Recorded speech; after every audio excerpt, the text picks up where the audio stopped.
India जो कि आज वर्ल्ड की one of the fastest growing economy है और आज जिसकी आर्मी के जलवे सारे जहां में मशहूर है, वह इंडिया जिसका इतिहास समुद्र सा गहरा है, तो क्यों आज भी इंडिया एक सुपर पावर नहीं बन पा रहा है? क्या वीक पॉइंट है जिनकी वजह से इंडिया अब भी एक डेवलपिंग नेशन कहलाता है और न कि एक डेवलप्ड नेशन? आइए जानते हैं आज की इस वीडियो में। This is going to be India's decade. It's not going to be India's decade, it's going to be India's century.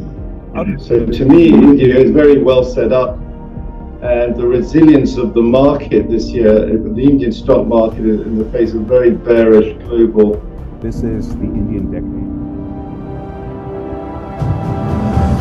तो आइए जानते हैं कि एक सुपर पावर बनने के लिए किसी भी कंट्री को क्या क्राइटेरिया फुलफिल करने होते हैं कि बाकी कंट्री भी उसे as a super power recognize करने लगे।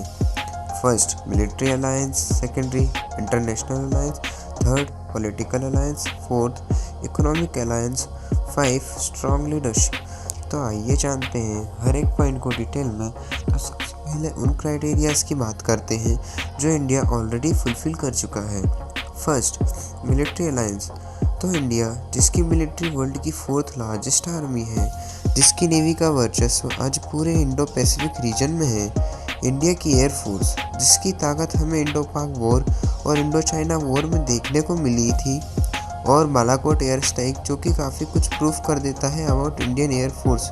इंडिया की डिफरेंट स्पेशल फोर्सेस जो कि आज काफ़ी सारे डेवलप्ड नेशन की स्पेशल फोर्सेस को टक्कर देती है और कई में तो बेस्ट भी है।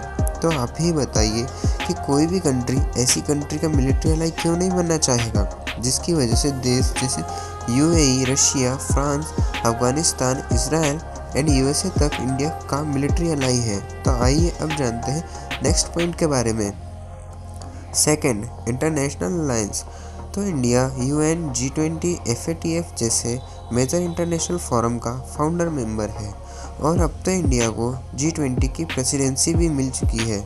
और इंडिया जिस स्पीड से ग्रो कर रहा है, ये देखकर कई सारी कंट्रीज़ इंडिया की अलाई बनना चाहती हैं और इंडिया भी इन अपॉर्चुनिटीज़ को काफ़ी अच्छे से टैकल कर रहा है। और तो और हमारी किसी भी देश के साथ एज सच दुश्मनी भी नहीं है। इसका पूरा क्रेडिट हमारी पॉलिसीज़ को जाता है जो कि बाकी कंट्रीज़ को अट्रैक्ट कर लेती हैं हमारे साथ ट्रेड करने के लिए और हमारा एलाई बनने के लिए। तो हाँ, ये भी इंडिया का एक प्लस पॉइंट है। अब जानते हैं अपने नेक्स्ट पॉइंट के बारे में। Third, strong leadership.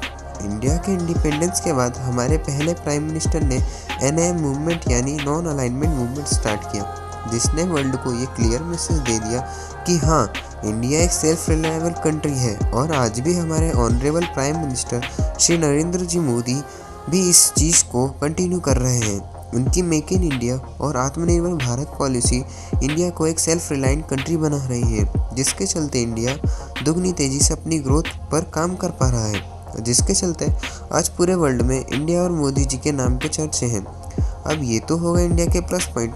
अब जानते हैं इंडिया के वीक पॉइंट्स या कौन सी ऐसी चीज़ है which we need to improve. Political influence.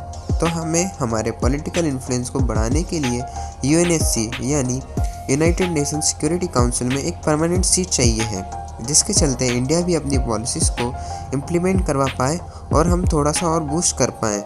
UNSC में अभी केवल 5 ही परमानेंट सीट्स हैं, जिन पर USA, UK, चाइना, रशिया और फ्रांस बैठे हैं। मुझे लगता है अब वक्त आ गया है इन परमानेंट सीट्स में एडिशन का, ताकि बाकी कंट्रीज़ भी अपनी पॉलिसीज़ बनाकर उन्हें इम्प्लीमेंट करवा पाएँ, ना कि पॉलिसीज़ केवल एक डिबेट का टॉपिक बनकर रह जाएं।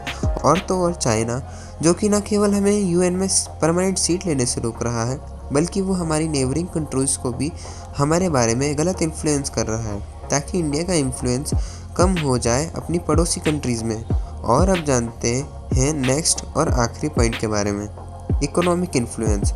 तो India one of the fastest growing economy और वर्ल्ड की 6th लार्जेस्ट इकोनॉमी कैसे इकोनॉमिक इन्फ्लुएंस में पीछे है? तो शायद इसके पीछे का रीज़न हमारे यहाँ की अनएम्प्लॉयमेंट, इलिटरेसी और पॉवर्टी है। इंडिया में कई सारे ऐसे स्टेट हैं जो कि काफ़ी पीछे आते हैं इंडियन GDP में, जैसे उत्तर प्रदेश, बिहार, झारखंड और राजस्थान। और तो इंडिया के कई सारे स्टेट्स का लिटरेसी रेट तो बिलो 50% है, यानी हमारे देश के कई सारे स्टेट्स में तो प्रॉपर एजुकेशन ही नहीं है, जिसके कारण इंडियन 6th लार्जेस्ट इकोनॉमी होने के कारण भी बाकी देशों में अपने इकोनॉमिक इन्फ्लुएंस नहीं बना पा रहा है। वहीं दूसरी ओर चाइना हमारी नेबरिंग कंट्रीज़ को हेवी लोन देकर हमारा पॉलिटिकल इन्फ्लुएंस और इकोनॉमिक इन्फ्लुएंस दोनों खत्म कर रहा है। और तो और इन कंट्रीज़ को लोन देने के बाद चाइना वहां अपने आर्मी बेसेस भी रेडी कर रहा है, जो कि इंडिया के लिए एक खतरे की घंटी बन सकती है। हमें ज़रूरत है इंडिया की इकोनॉमी को थोड़ा सा और पुश करने की, और हमें हमारा इंपोर्ट भी कम करना होगा चाइना जैसे देशों से। अब समय आ गया है आत्मनिर्भर भारत बनाने का, और ये केवल आप और हम ही कर सकते हैं। अगर आप और मैं पूरी मेहनत से इन वीक पॉइंट पे वर्क करने लगे तो वो दिन दूर नहीं होगा जब इंडिया भी एक सुपर पावर कहलाएगा। आप इस वीडियो से क्या समझे, और क्या आप भी मेरे साथ हैं इंडिया को एक सुपर पावर बनाने में? कमेंट करके बताइए, और इस तरह की और वीडियोस देखने के लिए चैनल सब्सक्राइब कीजिए। Thanks for watching.